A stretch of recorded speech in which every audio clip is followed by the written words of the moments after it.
Parties help citizens fulfill their role in a democracy. Parties like rock and roll parties? No. Political parties. Parties in the strictest definition of just a gathering of people. People organizing together. Now, it could be for party, but it's not. It's not. Not for this. Not for government. Parties are people organizing, not to have a good time, though they may, but to accomplish a very specific set of political goals. What are those goals? All right. One is to select candidates. All right. That means choosing people to run for office. Obviously, president is one, mayor, council member, congressman, any office in which you can run to get elected for. Parties are often going to be involved to help pick who those people are going to be. They set goals. So everyone that organizes into a party or joins a party are going to have goals that they all share or have come to some kind of agreement on, some achievement they're trying to accomplish, whether it's the passing of a law or trying to introduce a series of laws, or maybe they want to get rid of laws by electing people into office to change those laws. They have some kind of goal as far as how the government should be run, whether it's small government, cities, or big government, the president, and everything in between. They provide leadership, kind of going in with that, setting goals. You have a lot of parties that are massive. The two biggest ones, we'll talk about in a minute, Democrats and Republicans, are parties of millions and millions of people. So you need to provide some kind of leadership to people who have that much in common, where there's so many people in one party. You can't just have everyone just randomly making decisions. You've got to have someone to kind of like focus everything, or a group of people, many leaders, to focus, okay, what are we going to try to accomplish in this election, or this state, or this city, or in a national election. Someone to kind of like make those final decisions to try to make everyone in the party happy. And finally, also fulfill the role of watchdog. Watchdog, like they guard things? Kind of. There's majorities and minorities. A party that has a majority has more people elected into office than any other party. Every other party is a minority, so they don't have as much power as the majority of the party with the most people elected into office. So if you're in a minority party, you might someday become a majority. And even if you don't, you still have some votes. You have people that are in office that represent your party and will vote for your interests against others' interests.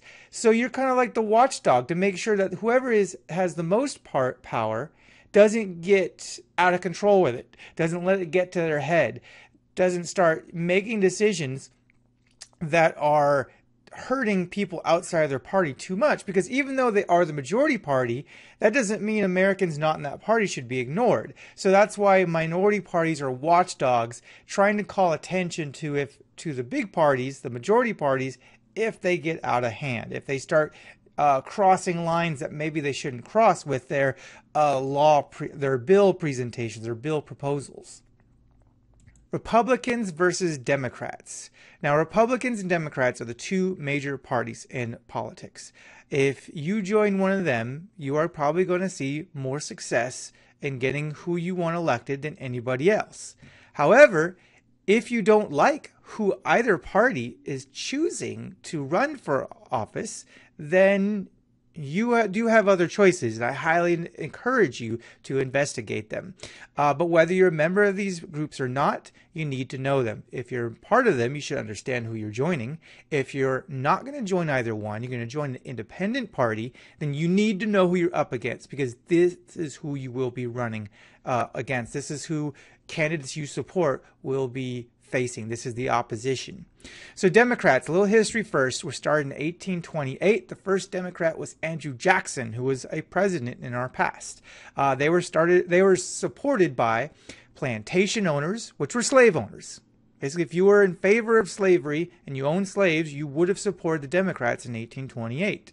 If you were an immigrant worker or if you are a farmer, you also would have supported the Democrats. The Republicans were not started till a little bit later. The first Republican was Abraham Lincoln. So you could probably guess that at that time, Republicans were actually supported by people who were against slavery and any business owner who didn't use slaves, because they were having to compete against this cheap labor. They wanted to get rid of it.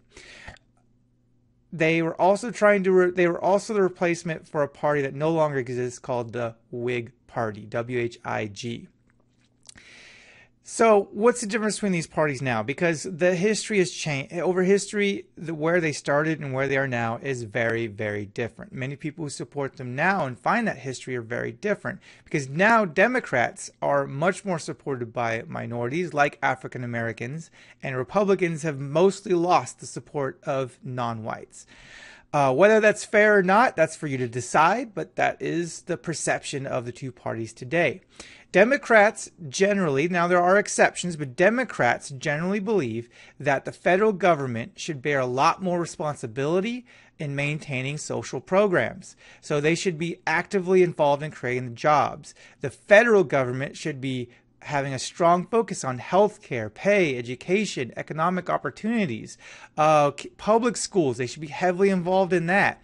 They also believe that in foreign relations, we should be focusing on peace treaties and positive relationships and trying to avoid war by just maintaining the kind of relationships that wars don't come out of to begin with. Now, Republicans have a very different view. Republicans believe that the federal government should be involved in our lives as little as possible, both for good and bad reasons. That they should roll back federal taxes to let tax decisions be made state by state. They think that social values, things like healthcare, education, economic fairness, should be decided by the states and the religious and community groups within them, not the federal government. They believe that education should be again, very locally based. Each state should be making their own decisions. Parents should have a lot of freedom as to what schools their kids are going to be in, and not have the federal government make or be involved with that decision at all. And as far as foreign relations is concerned, they usually believe that peace is achieved through strength, being the biggest, baddest military in the world. And if we are, and we enforce that on others, then we'll have safety, because no one will want to mess with the biggest, baddest military in the world. So their idea of foreign relationships is keep those muscles flexed.